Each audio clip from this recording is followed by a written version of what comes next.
A good day, fellow Zimbabweans, distinguished guests, and the representatives of political parties, civil society leaders, academics, members of the media, students, and faith-based organizations that have joined the second session of the People's Summit on Constitution Amendment Bill number 3. We had a successful session yesterday from 9 until 3 o'clock, where citizens expressed different interests and viewpoints in regards to the CAB number 3, with most of our participants in the summit highlighting the need for inclusivity, highlighting the need for a people-centered, developmental project rather than an elitist project like CAB3 in Zimbabwe. So today's discussion comes at a critical moment across the nation, where citizens continue to debate the implications of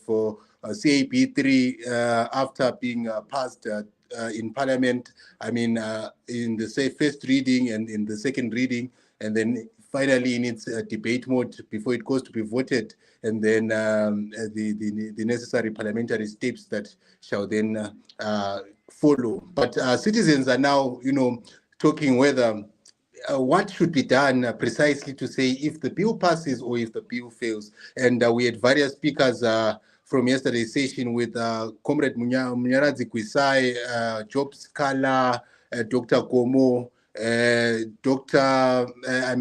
Tafadzwa Choto, and the likes, sharing various viewpoints from the citizens across Zimbabwe. And as we continue today, we shall be having Comrade Lancelot Mpofu from the International Socialist Organization, who is going to assist us with the scenario mapping of such, to say what should happen, what needs to be done in the period in which CAB3 seeks to be, passed into law. What should citizens expect? What should be done hereafter? Comrade Lancelot, are you in with us today?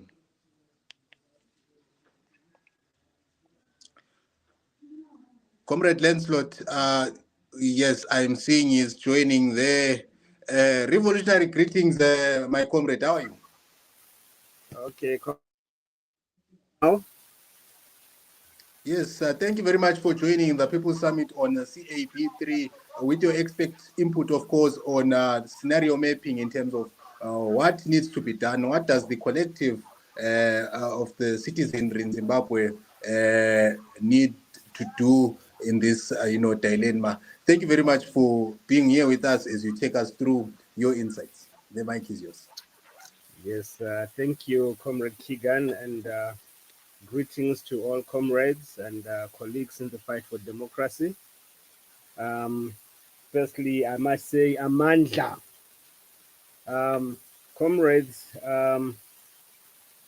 I think I want to acknowledge the importance of this summit and its timely presentation. We really needed this space.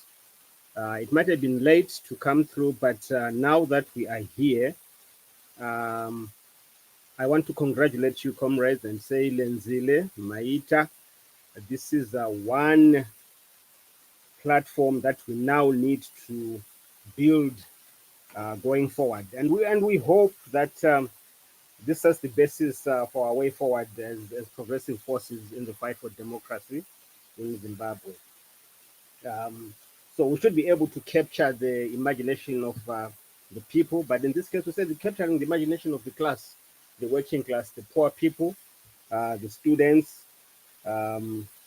Yeah, so this is the background in which we're operating. But also, as Milka Cabral did say, that we don't tell lies to the people. We don't claim easy victories. All right. But the truth of the matter is that when we come to these kind of discussions, we are also aware that whatever we're saying, most of these things we've been saying them all along. And Marx actually puts it very well when he says philosophers have interpreted the world. The point, however, is to change it. So my presentation here will be basically based on that aspect, to say how then do we map the way forward. But also our starting point is understanding the tracking, what we're faced with. So I was tasked to deal with the question of dual tracking and scenario mapping, which are very political issues, I must say.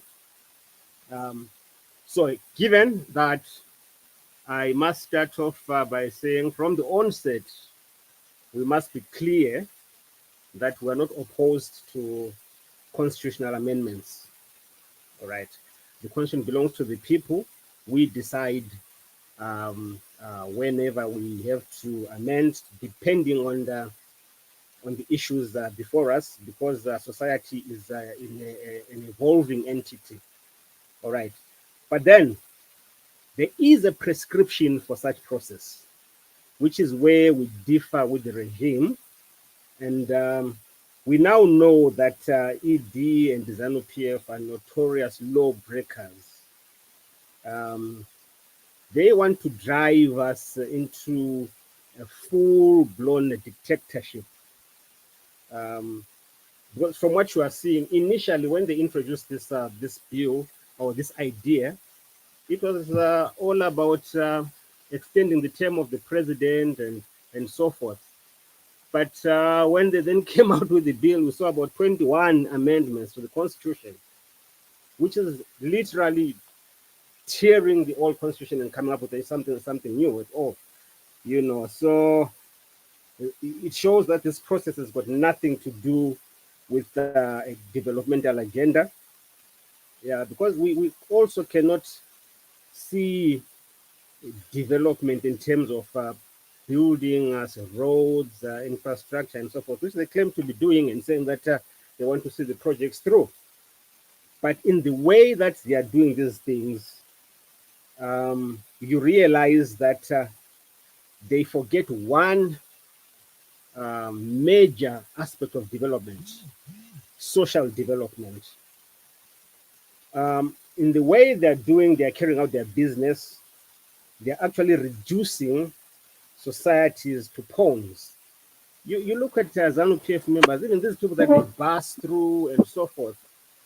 It's really sad when you look at these people and what they seem to be supporting. All right, they buy them chicken in and so forth, and that's it. That's what they get from that. I was very disappointed when some councillors in Bulawayo this past week, they were given $200 by Tungwarara just to support this bill. And then they commissioned a bowl in Country Park, and they were given $200. So it's really sad. People can sell so cheaply, but this is how the NPF operates. All right. Having said that, so dual tracking, we're trying to look at there are two scenarios here. If it will entail resistance to the bill, right? That's the first aspect of it. You are tracking this. If it's resisted, right? So it means that we'll then be able to do public education and petitions and advocacy, the parliamentary engagement, and legal challenges. And building broader, democratic alliances. That's the first aspect of it that we're just with. Can you hear me, comrades? Yes, All right. So I'll can continue. hear you. All right. So we have to prepare ourselves for resistance through these items that I've just addressed: public education, petitions. On public education, we tried to hold meetings which were systematically prohibited. We tried through social media, We did our part, but basically you saw what happened in those processes, you know, which also led to what we saw with the parliamentary consultations. All right. The petitions and so forth, we saw people writing petitions and so forth to the MPs. All right. So that's the first part. All right. Legal challenges in the courts, building broader democratic alliances. We tried to come up with all the other forces, NCA, uh, um, the other forum. Yeah. So that's one part. The second part was, or perhaps is, preparing for the possibility that the bill passes. All right. So what does it mean if the bill passes? All right. So it will mean that we have to then develop, mitigation strategies if that happens. Assess the political implications. I think Comrade Sipo Malunga spoke to that very well. Assessing the political implications of it. All right. Um, so these are the two scenarios that we have in terms of what we are faced with that we need to really focus our energies on. Um, so this takes us to the scenario mapping of it. Um, so what do we mean by this? All right. Um, so this is a structured way of thinking about the different possibilities that are likely to come out of this situation. Scenario one, assuming that CAB3 is defeated, all right, the implications will be that there will be constitutional safeguards will remain intact. That's one. Democratic forces will gain confidence. Um, then there'll be momentum, for further progress, in terms of, reforms. You remember there were reforms that were supposed to be made in 2009 after the, the unity and the GNU. But also we then had the constitution in 2013, which constitution up to now, a lot of these provisions haven't been translated into law. But then we are seeing the regime wanting to make these sweeping, amendments to the constitution. All right, that's a betrayal of the constitutional process. All right. So that scenario also, it means that there will be maintenance of civic, mobilization and advance positive constitutional agendas like your reforms. Then scenario two, if CAB3 passes but faces strong resistance, all right. So that means the implications will continue with political contestation, and the polarization will continue. There will be court challenges. I'm sure there will be. Um, then the question of legitimacy will remain, which is what we're going through now since the elections. You remember the 2018 elections and also what we saw the 2023 elections. The 23 elections, actually, there was the reports that came from the SADC Commission, then AU, the EU, and so forth, which leaves this regime questionable in terms of its legitimacy. So, likewise, if CAB3 passes, all right, there will be that. Those are some of the implications, because if the whole process of going through CAB3 and implementing it has been very inconsistent with the dictates of the constitution, as it were.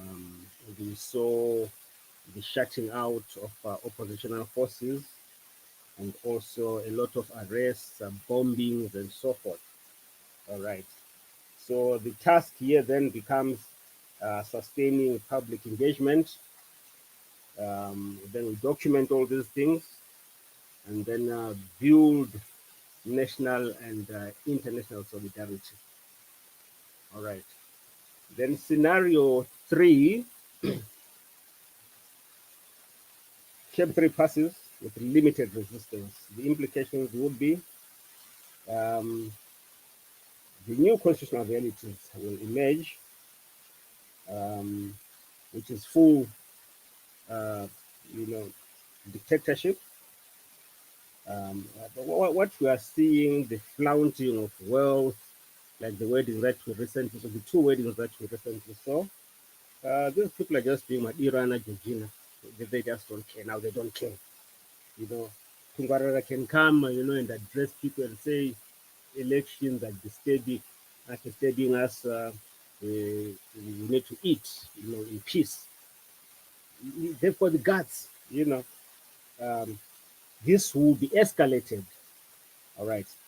That is if scenario 3 passes, with the limited resistance. They'll feel confident. All right.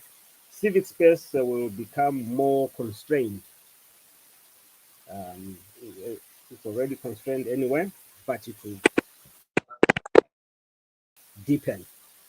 All right. Um, but also, this is in the background of that if we remain weak as we are, as Comrade Gumbo did put it yesterday, um, we, we will just sink with this thing. So, in that sense, we need to reorganize, regroup, and try to build and strengthen our grassroots, movements and structures. So, all in all, the reality is that if we look at scenario 2, where we are saying CAB3 passes but faces strong resistance, I think this is what is likely to happen. Um, then we really need to think seriously. This is where we are now. Um, this summit comes against this background where, because the regime and lenders are hell bent to make sure that CAB3 passes. You can see in the way they've tried to push it through Parliament, um, fast track it through Parliament, and make sure that it goes through. So they're clear about that. So then we are faced with two options here. Um, there's the elite approach to the process, how we then fight back, which elite approach means that, like most people are looking to that. I mean, I've heard a lot of people say that, the generals have to come in. They are the ones who are maybe equipped to deal with this situation effectively. Um, but then there, there is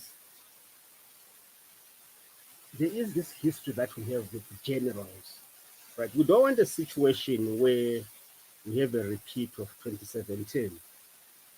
All right. Um, we are most of us, we are a generation that carries a lot of scars, from independence in 1980, where we thought, yes, we've gained our independence. We were young youths who embraced, independence with all these bright ideas. But then, over the years, we realized that that was taken away from us, which we then saw in the period of the 90s towards the founding of MDC.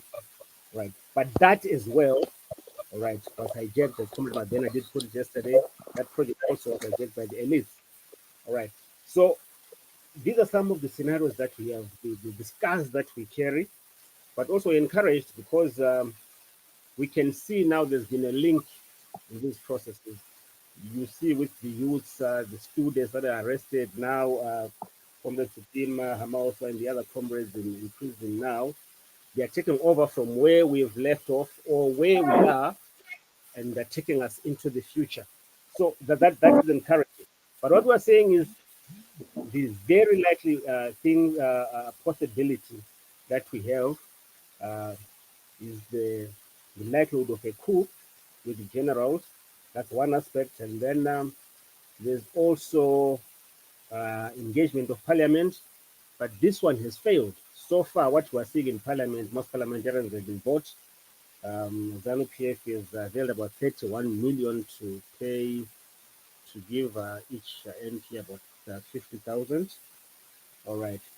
Then there's litigation through the Constitutional Court. I will send the cases that have been taken to court for Laboma, Duke, and them. But also there's the case of Prince and the 210 litigations that have been put through the courts.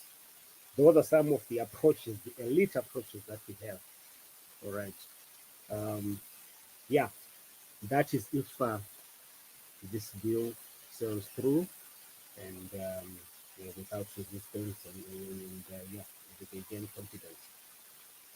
Then there is the bottom-up approach that is before us. I think Comrade Job spoke well to this idea because according to the first one that I've just engaged with you on elite approach, it's a top bottom approach, all right, where we are saying the last line of defense is whereas the bottom up approach is Yes.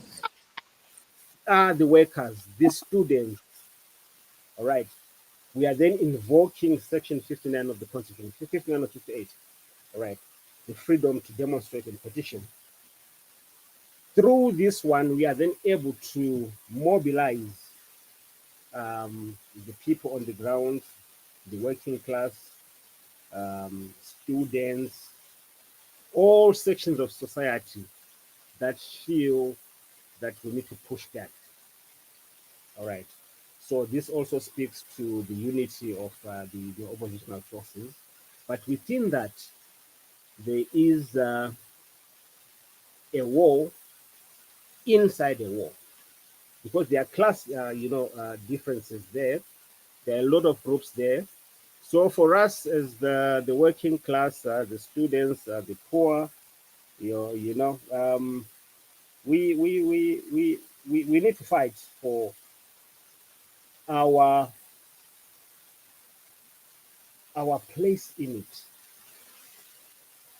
Because what we saw, like I said earlier, um, with the founding of the opposition, the most powerful wave that we've had since independence, that also managed to beat Mugabe in 2008, we saw that project being hijacked by the middle classes and a section of the bourgeoisie, and you lost it. And when you look at the opposition now, the state that it is in, it's a direct result of that because the majority of people were then elbowed out of the party and then it took another form.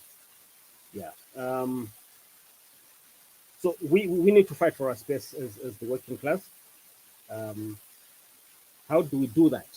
Uh, yes, there's the notion that the working class has shrinked over the years. It's small, it's about 10% or so.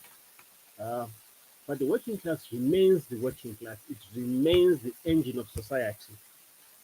And we still believe that if the workers stop production, all right, if everything stops, the bosses are forced to listen. But also, what happens in that process is that people radicalize. Ideas change very fast. Yeah. So, if this happens, we saw it in Bangladesh, we saw it in Sri Lanka, we saw it in Kenya, we saw it in Madagascar. It can happen in Zimbabwe. We need to mobilize our forces, ground forces, so that people begin to move and fight back. Powerful, There is powerful no comment, Lens. I'll underlying. be pulling you to landing in a 4 minutes time. Yeah, sure. I'm almost there, Tom. I'm almost there. All right. So this is what we then have. Um, but within that, there's also Section 212, the Defense Forces, upholding the Constitution. But this also speaks to the elite, approach, the coup. We also saw what happened last week after the general's letter to the president. But also we saw another letter from junior officers.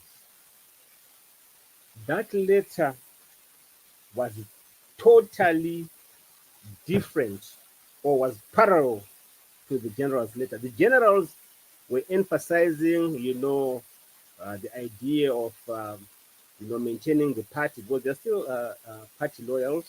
They still think that the party can, reform. But then the junior soldiers were saying the party is a part of things. And we know that the revolution can only occur when the army takes the side of the people. So this is where we are now. So this second approach is the one that is likely to happen.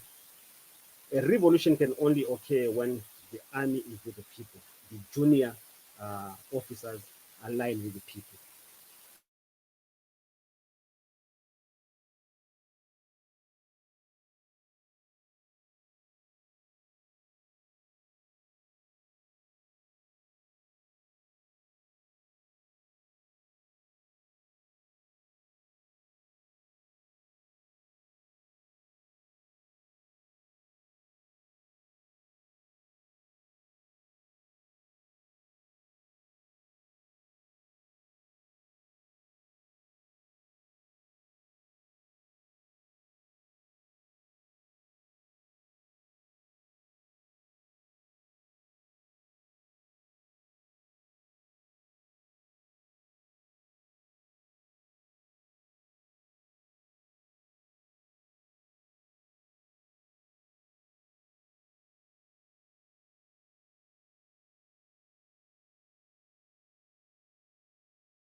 Greetings, Comrade Gideon. Can you hear me? Hello? Am I audible? I assume that I'm Yes, I audible. can hear you. If I'm not. Okay, so I be offline. Do you give me an opportunity to speak or I jumped into a meeting?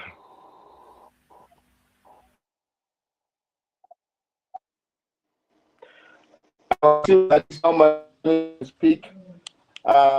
Revolutionary thing, people of Zimbabwe. My first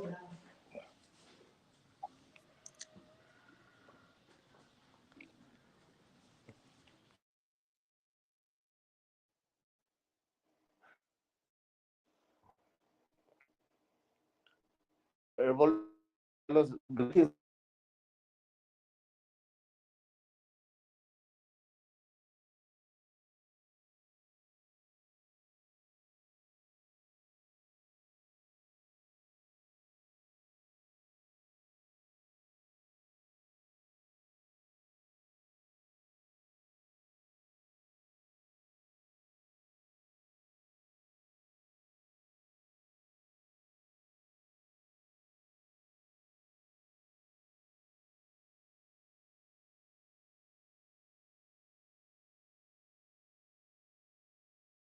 Their courage.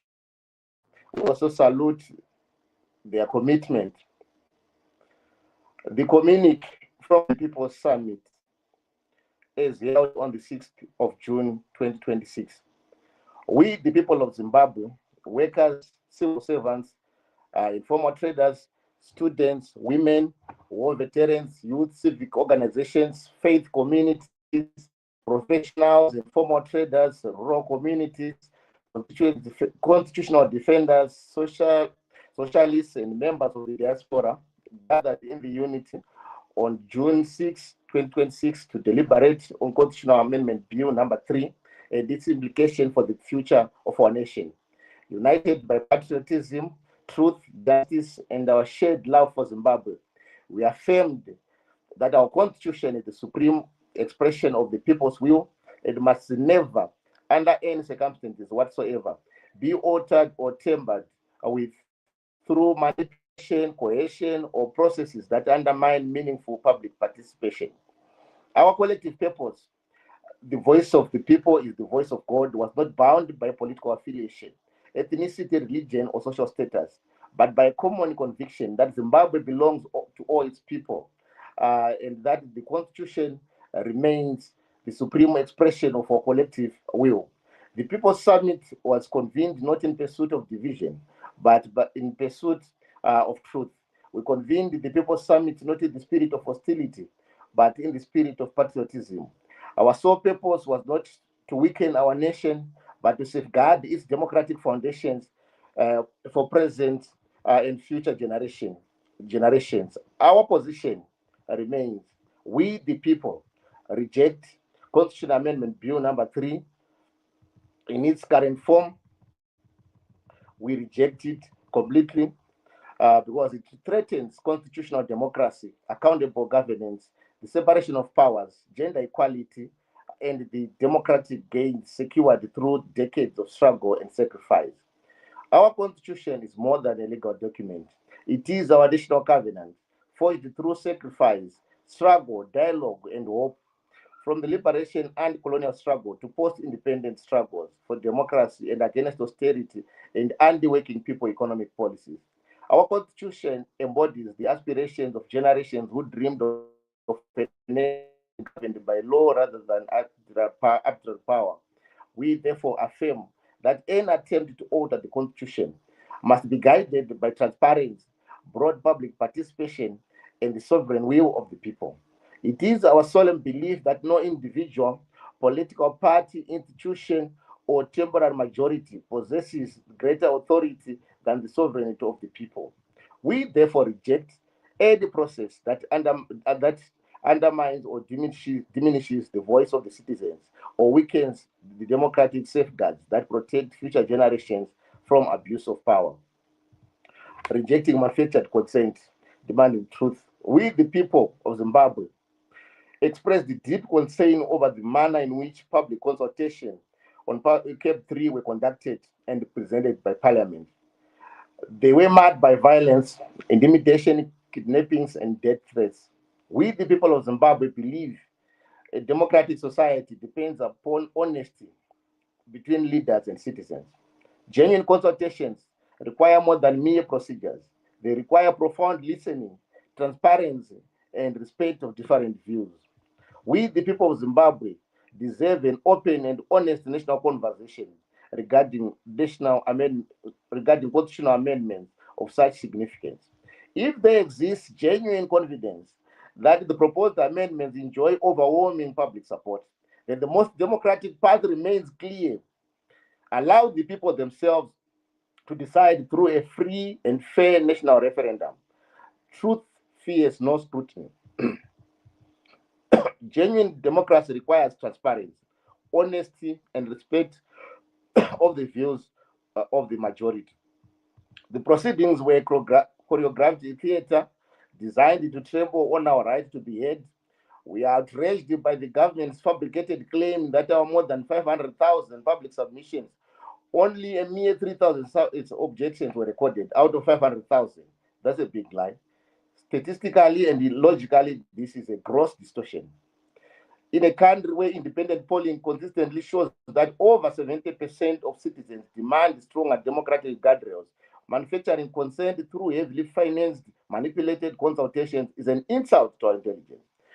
If the government truly believes CAB3 is the backing of the masses, let them test it at the ballot box in a national referendum. Their fear of a referendum is their admission of guilty. The people of Zimbabwe deserve a constitutional process that reflects their voices rather than predetermined political outcomes.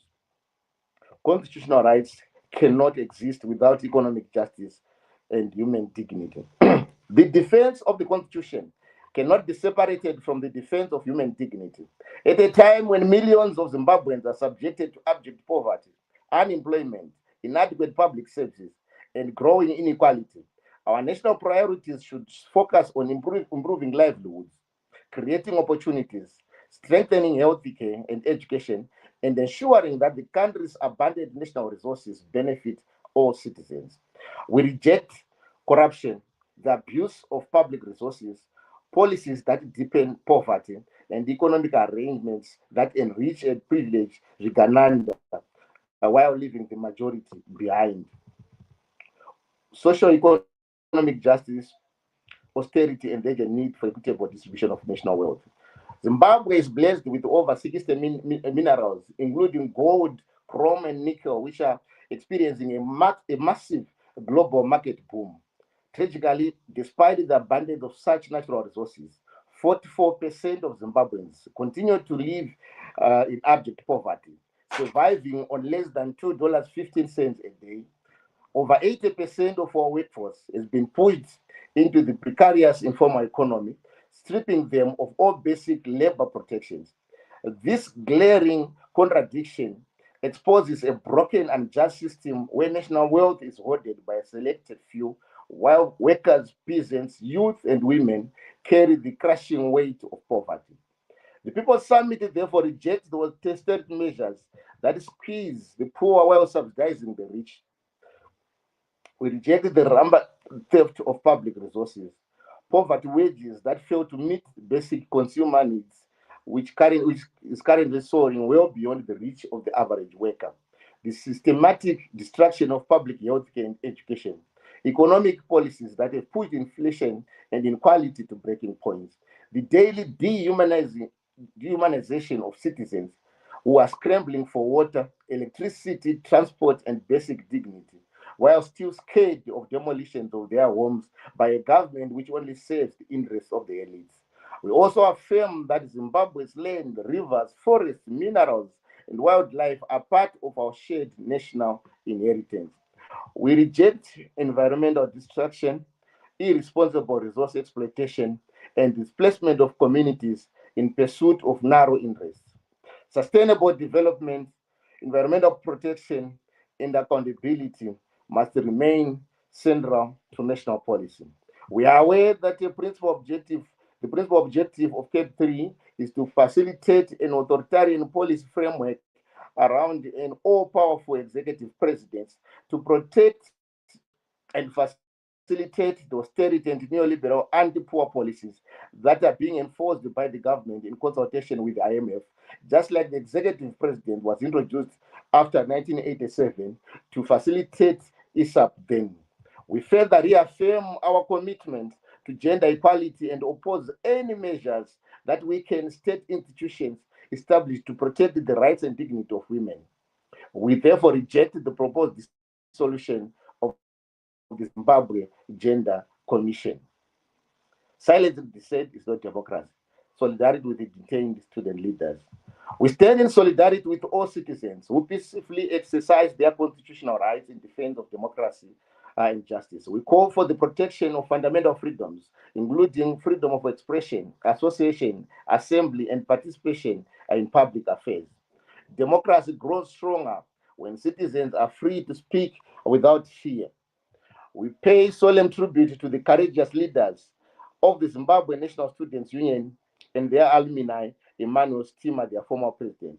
We salute the revolutionary president, President Liberty Hamauswa, Takunda Muka, Richard Nyamande, Dylan Square Senwa, and Takunda Marewerwa, who languish in Harare remand prison as we speak.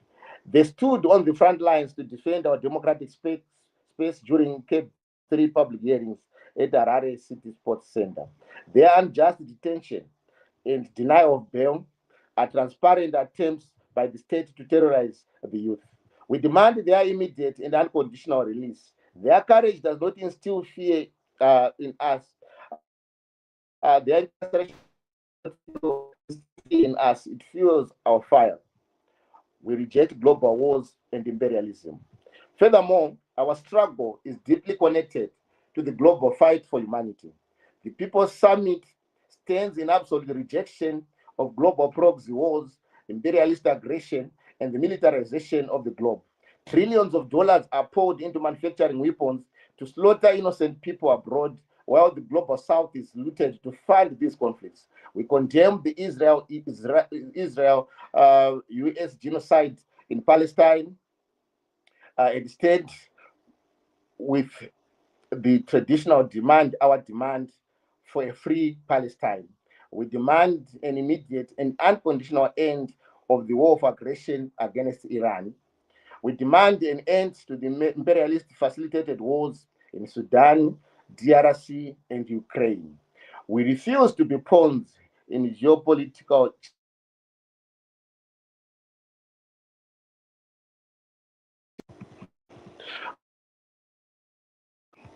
rooted in peace, solidarity, and the equitable distribution of resources, recognizing that the same imperialist forces fueling global wars are often the same forces extracting our minerals and backing our oppressors.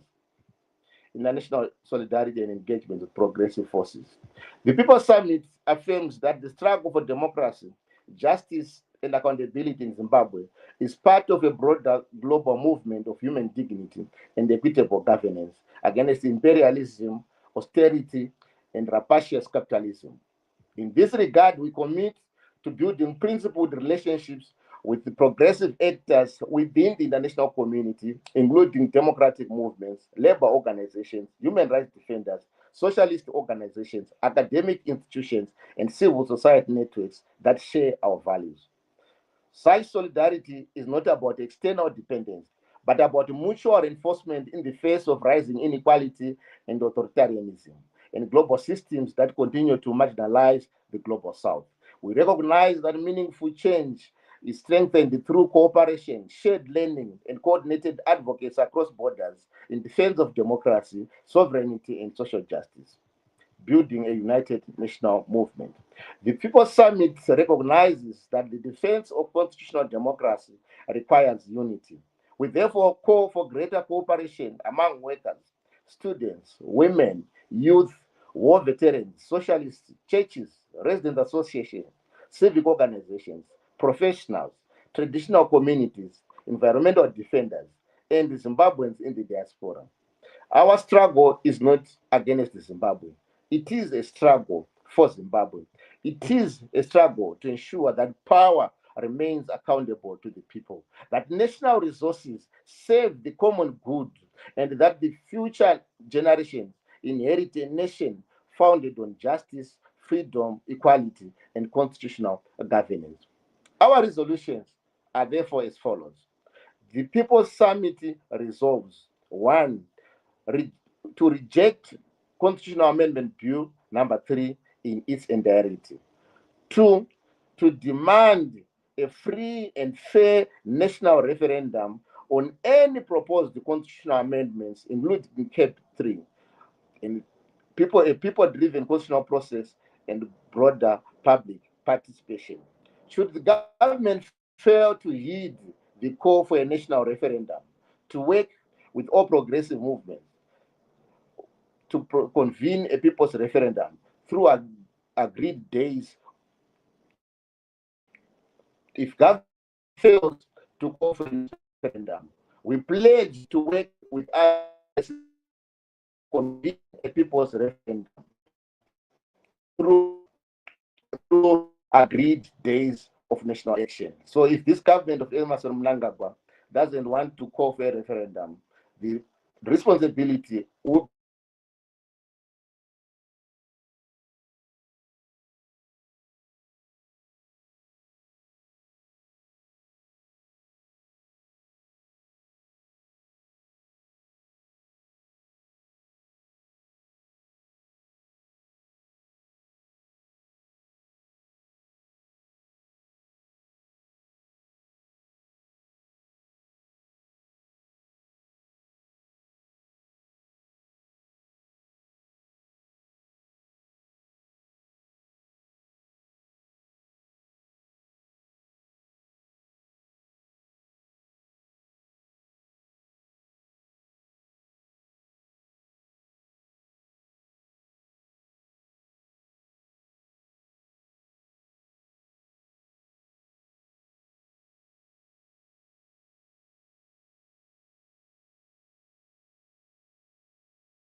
Apologies if we are following the People's Summit live on our YouTube channel and our Facebook live stream. Please do leave a comment. We had a face